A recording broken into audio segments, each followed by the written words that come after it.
Makalipas nga ng ilang linggo ay di na nakapagbisikleta si Moon sa kadahilan ng busy na siya at may iba ng pinagkakaabalahan. Ngunit dapat subalit ngunit ay bigla siyang inanyayahan ni Mark Arthur na magbandit sa paparating na Audax Antipolo. Ano Moon, sama ka ba bandit ka sa Audax Antipolo ngayong March 22 sa Boso Boso? Tugon ni Mark Arthur. Siyempre agad naman akong sumagot nang walang pag-aalinlangan, hahaha. Sinimulan ko agad ang aking pananaliksik tungkol sa ruta na dadaanan namin sa Audax Antipolo at bigla nga akong nalula sa accumulated climb ng ruta kung saan umaabot siya ng 3,827. Total of 200 kilometer. Balikan na po iyon. Kaya naman nag-set agad ako ng training ride ngayon araw kung saan gumawa ako ng ruta na tatawagin kong mini Batman loop dahil yung ruta na to ay mukhang paniki. Kaya naman magsisimula tayo dito sa Kogyo at babaybayin natin ang ahon ng Olalia Road. Tapos, lolusungin natin ang Sumolong Highway. Tapos iikotin natin ang Halahala sabay diretso sa backdoor ng Pilila. At pagkatapos ay lalabas ng Marilake Highway. Tara samahan niyo ako sa ensayo ko at mag-enjoy sa napakagandang tanawin ng Halahala, Rizal.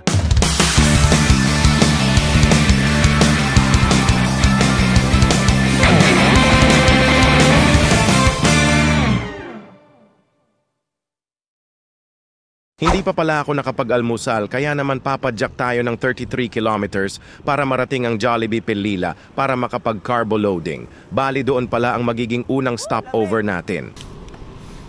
Nakakatuwa nga ngayong araw dahil nakapag-ride out ako ng maaga. Usually kasi sa mga ensayo ko ay umaalis ako ng bahay around 9 AM. Kaya isa itong himala. Dito nga habang binabaybay ko ang Sumulong. Binalak ko sana dumaan ng hinulugang taktak para magpapitik. Kaso di ko na tinuloy para di tayo gabihin sa ride.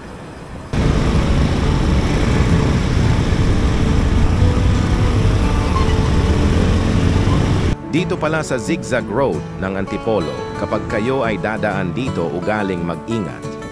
Sa kadahilan ng prone dito ng disgrasya, yung kalsada dito ay napakaraming ruts or mga butas kaya mag-double ingat. Grabe yun!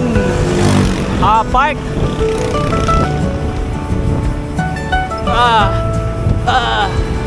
Woohoo!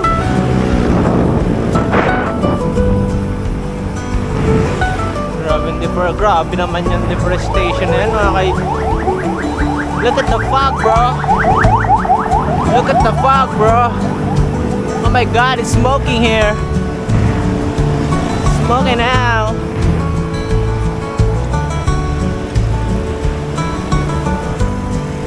May rats, mga kaibigan. Medyo kinabahan ako dun sa rats. Pero dito dahan-dahan tayo. Buti di tayo nadali sa rats, mga kaibigan.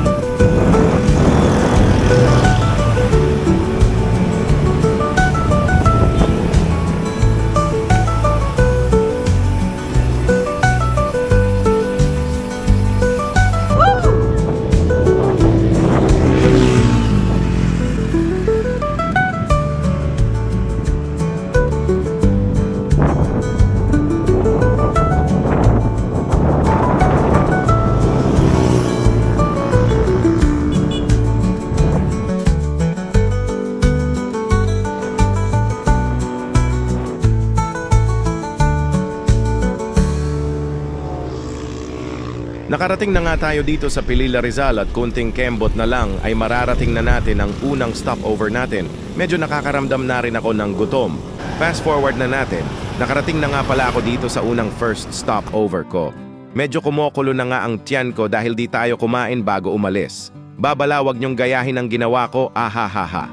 Nakakatuwa nga ang Jollibee dito sa Pilila dahil meron ditong dining table para sa mga siklista kaya mas mababantayan mo ang iyong bisikleta habang kumakain. Wag na natin patagalin pa, nag-order na nga ako ng aking favorite menu sa Jollibee, itong S5. Kaya pala ito ang favorite combo ko sa kadahilan ng meron na siyang burger steak with rice tapos meron pang spaghetti at coke. Kaya naman sulit at busog aabutin ko dito. Nahanda na nga ang ating pagkain at tayo ay chichibog na. Dito pala tayo kakain sa pwesto na to dahil natatanaw ko dito ang aking bisikleta at ang idol ko na si Aga Mulak. Sa mga di nakakalam, siklista din po pala yan si Sir Aga Mulak Ang totoo niyan sa store Panaminbino o ang isa sa pinakamaganda niyang bisikleta, meron pala tayong bike review sa bike niya. Kung curious sa kanyang bisikleta, pwede niyong i-check sa ating YouTube channel. Pagkatapos nga nating tsumibog ay di na natin pinatagal pa. At pumasok na kaagad tayo sa baluarte ng Hala-Hala Rizal. Excited na nga ako pumasok dito dahil alam kong sobrang ganda ng tanawin ang makikita ko doon. Hindi nga pala ito ang unang beses kong naikot ang Hala-Hala dahil nung Audax Zambales ay dito din ako nag-ensayo noon. Habang bumabaybay nga ako dito sa Hala-Hala Rizal Road, ay bigla naman nagparamdam ang aking tiyan. Titiisin ko na lang sana kaso baka mamaya naman biglang namang lumabas sa vibe short, kaya naman hindi ko na tiniis pa. Swerte ko nga dahil dito nagparamdam ang tiyan ko sa tapat ng gasolinahan, kaya naman makiki-CR tayo dito, hehehe. Success! Buisit, bigla pa ako ng tae.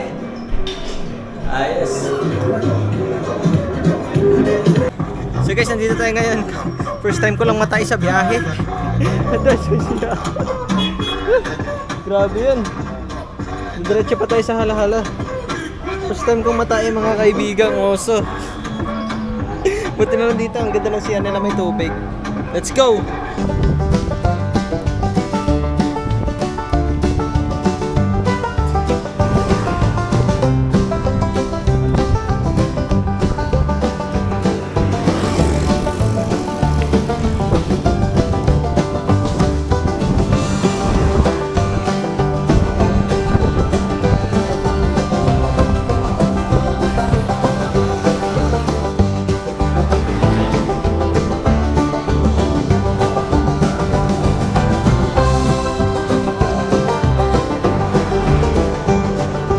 Napahinto nga ako bigla dito sa tabi dahil may naalala akong sikat na bike shop na dito lang matatagpuan sa Hala-Hala Rizal, ang Maynok Cyclery. Gusto ko pa naman sana makita yung itsura ng bike shop nila. Idol ang liahon, kaso ang problema pagdating ko dito ay sarado pa pala. Siguro dahil masyado lang akong maaga. Sayang, magpapapicture sana ako kay Idol Jim dahil lagi ko siyang pinapanood sa YouTube ni Idol ang liahon. Di bale sa bike demo baka nandun si Idol, doon na lang ako magpapapicture, hehehe. Dahil sarado pa nga ay tinuloy ko na nga ang aking biyahe para di tayo gagabihin.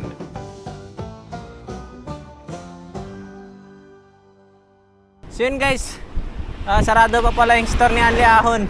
Or masyado lang tayong maaga.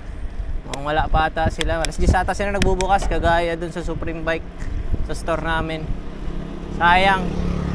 Gusto ko pa naman makita yung loob ng store nila. Lagi kong pinapanood yun si Jim dahil sabi ni Mark, lagi ko daw panoorin kasi marami daw matututunan. Kaya lagi ko na siya pinapanood, mga kaibigan. Tara, tuloy na natin to at mahabang patag to.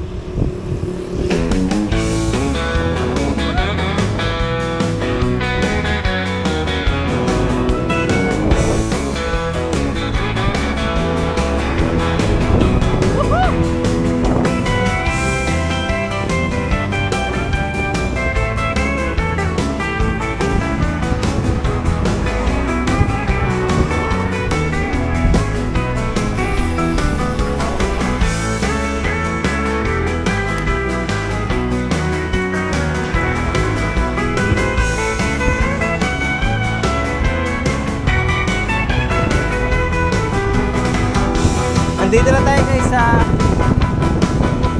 linis daw. I love linis na kalagay doon.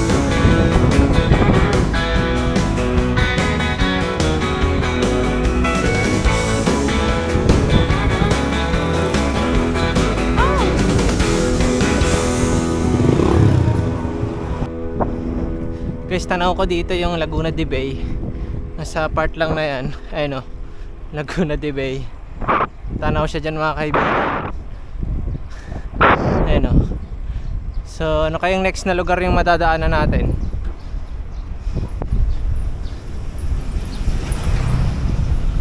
Kasi yung huling punta ko dito, ang daming ginagawa. May ginagawang mga tubig. Yung linya ng tubig pala. Ngayon mukhang wala na.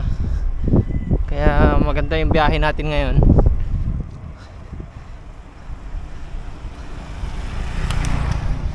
Pacing lang tayo, pacing. Hindi fit sa akin yung ano, yung saddle na gamit natin ngayon. Stuck kasi ni Rafi to eh. Sumasakit yung puwet ko. Dapat pala pinagpalit ko yung saddle ko. Kasi yung saddle natin, may comfort kasi yun.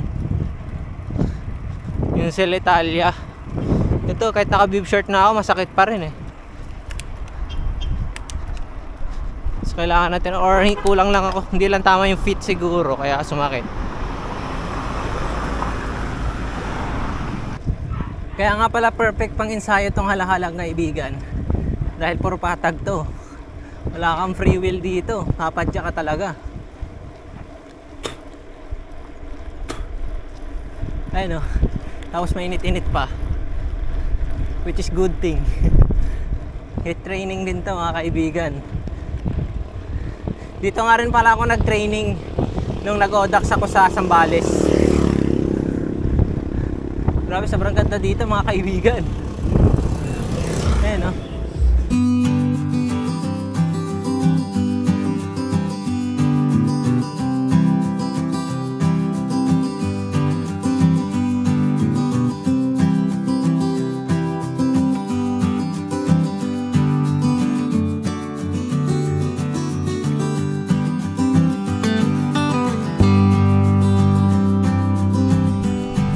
Ito yung palay na ano pa eh, sa August pa yun ma-harvest yung mga ganyan, no? Green pa eh, pero maniba na yan mga ganyan. Ayun kasi yung bundok ng ano, halahala oh. May baka dito oh. Para dito nga na ibang bansa oh. Ronaldo and Messi, Ronaldo and Messi, what a goat. May kabayo dito. Damn, ganda. Resort ata ito eh, no? Vacation farmhouse.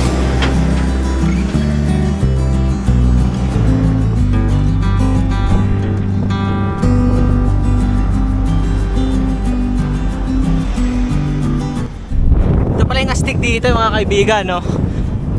Dito sa part na to, karamihan dyan yung mga matanim kasi malapit sila dun sa Laguna de Bay, eh, no? May access sila ng water.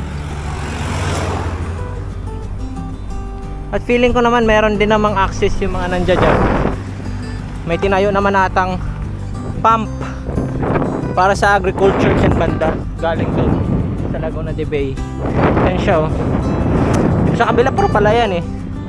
Dito wala, natakpan na ng ano. Pero kanina puro ano dyan, gulayan.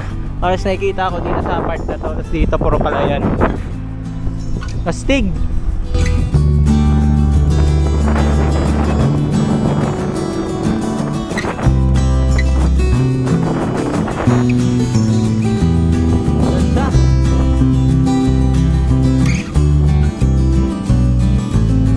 Jogging muna tayo mga guys. Jogging. Duathlon. Dito nga ay meron tayong nakasabay na dalawang siklista na ang lalakas shoutout sa inyo mga idol, tuloy nyo lang yan. Nakakatuwa nga dahil imbis na nasa bahay lang nagsa-cellphone ay nandito sila nag-ensayo at nag-enjoy. Yan ang tularan. Nakarating na nga tayo dito sa napakalawak na kalsada ng Jose Rizal Road, susulitin na natin yung pagkakataong magpahinga. Dahil meron ng paparating na ahon sa Mabitak kung saan umaabot siya ng 8 kilometers, tapos pumapalo pa ng 7 to 8% gradient ang ahon. Ito na yung start ng Mabitak ahon. Papuntang Pililya. Ito yung 8 kilometers. Dito natin mantetest yung paa natin gamit itong gravel bike. Let's G. Let's G. Tsaka sana makita natin si Halfman. Yun lang, uminit. Ito nga pala ang kalaban ko habang umaahon is yung init ng araw. Kaya naman kapag di ka sanay magbisikleta ay hihingalin ka talaga dito. Suggestions ko nga pala sa inyo kapag aahon kayo, ugaliing mag-refill ng tubig sa baba palang bago umaahon para may maiinom kayo na water habang umaahon at syempre samahan nyo na rin ng chocolate bar para may pang-recover kayo. Magpakita ka half human. Di ba nagpapakita ka pag gabi? Pakita ka rin pag umaga. Magpakita ka ngayon, half human. Di ba, matapang ka kapag gabi, pakita-kita ka. Try mo ngayong umaga, suntukan tayo. Ano, G? Saan ka na? Pakita ka ngayon. Half human. Di ba, matapang ka? Lakas ng loob mo magpakita sa akin ng gabi, pero pag umaga di mo kaya. Suntukan tayo. Ano, G? Ito, yung mga balisong dito. Suntok-suntokin kita, ganyan-ganyan kita. Pak, pak, pak.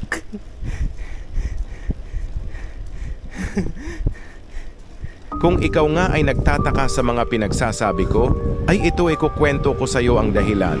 Noong naglago na lupa ko noong January, ay inabutan ako ng dilim dito sa Mabitak. Sa kadahilan ng late na ako umalis ng Sana bahay. yung ano dito, half human, saka sapakin ko. Pakita ka sa akin ngayon.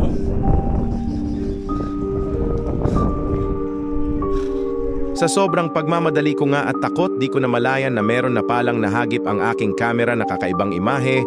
Ito nga pala ang itsura niya. Medyo natawa na nga lang ako dahil iba pala ang klase ng manananggal sa Mabitak dahil naka-length twice siya, imbis na crosswise. Kung gusto nyo mapanood ang full video ng Laguna Loop, pwede nyo bisitahin sa aking YouTube channel. Ganda guys, oh. Green na green. Jungle na jungle.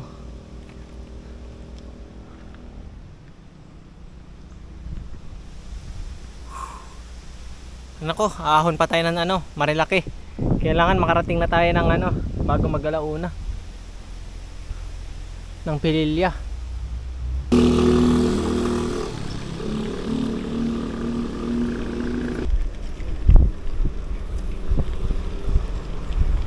Shoutout nga pala kay Idol na nakasabay ko dito sa ahon ng Mabitak papuntang Binangonan, Rizal. Ang lakas mo, Idol!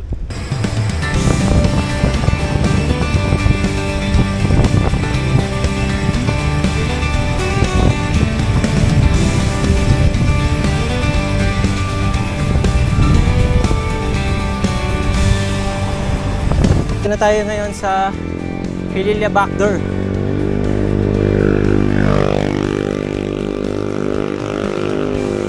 Ganda ng windmill, oh. Windmill. Ganda.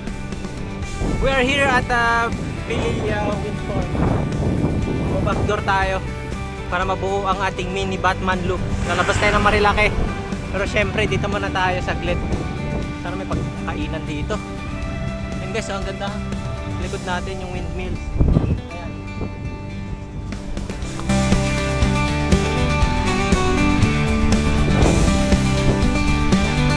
Laki! Dito tayo mga kaibigang oso. Yung wind farm, oh. Laki. Dito na naman ako ulit.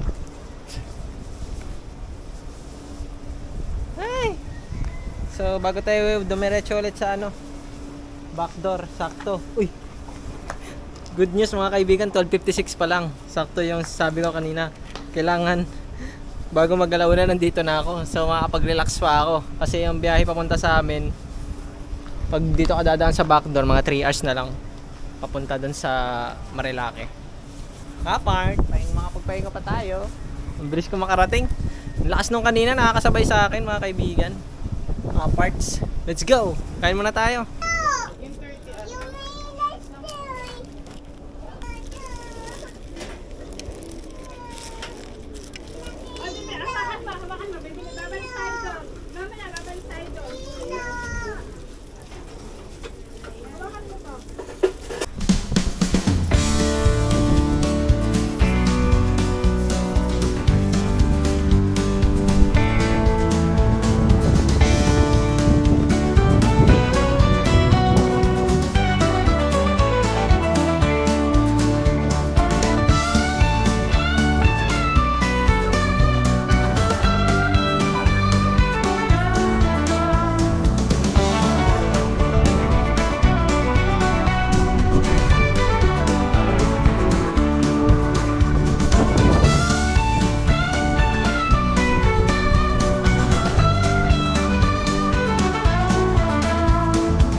kaibigan, nandito tayo ngayon sa Pililla Wind Farm.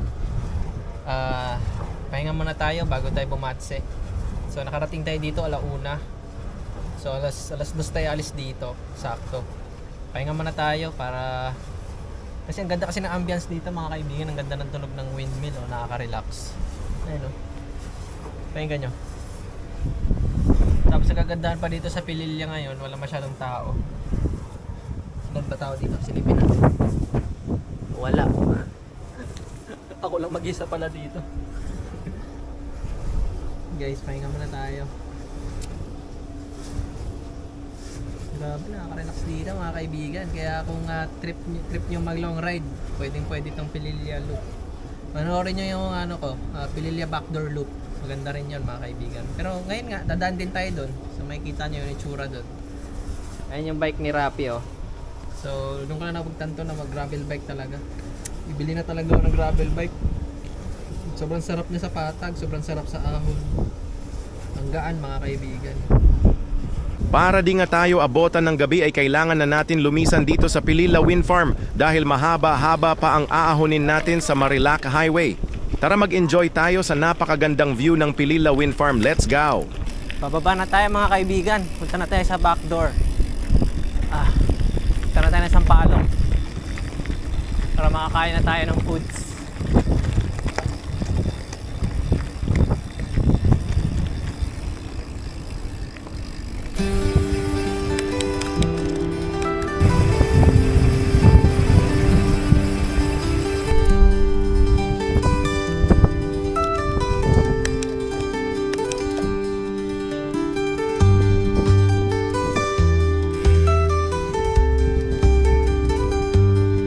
Dito.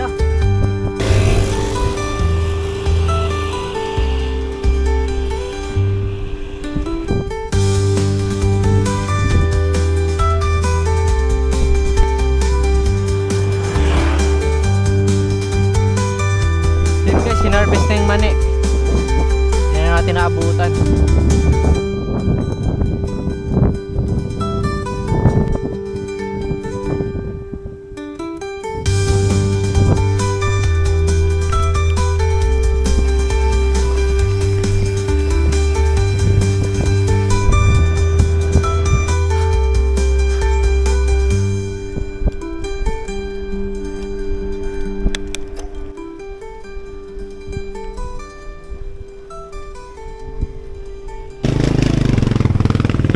Nakalabas na nga pala ako ng Pililla Backdoor at nandito na ako sa Sampaloc, Tanay, Rizal.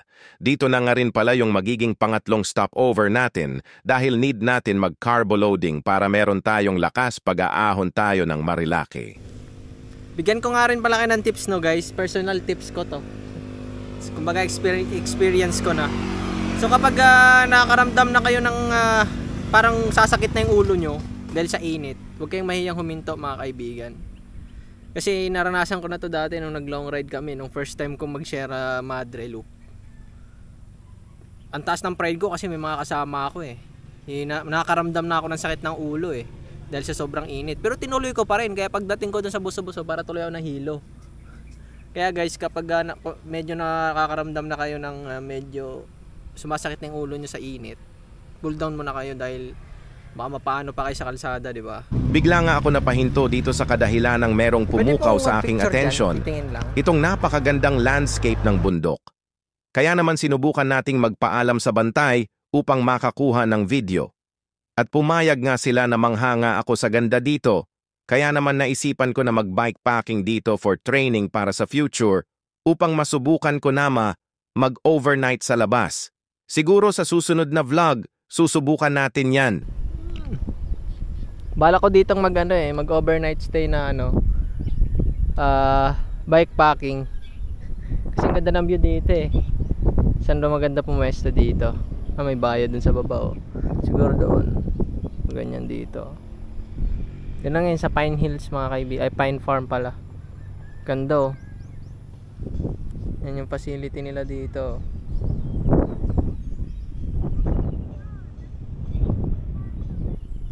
Ganda ng view dito mga kaibigan. Doon ako magta-tent pitching oh. Ganda.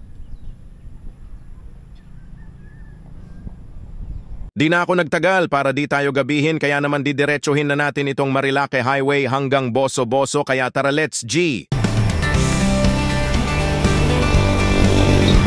Chickens! Pati na tayo sa pot chicken. May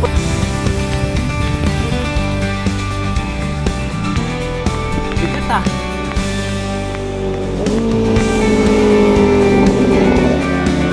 Grabe yun. Guys, ito nga pala ang Kamote Farm. Matatagpuan dito sa Marilake. Medyo walang ano ngayon.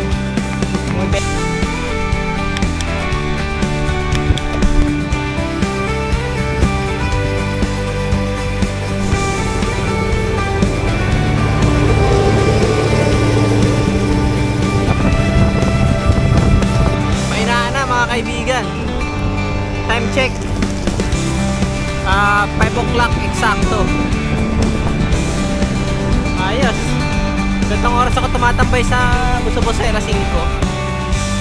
Ay tara guys. Malapit na ako sa Boto-Boto.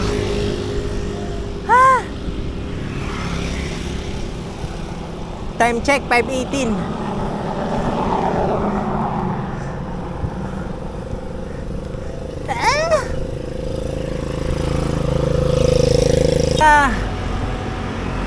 Boso-Boso.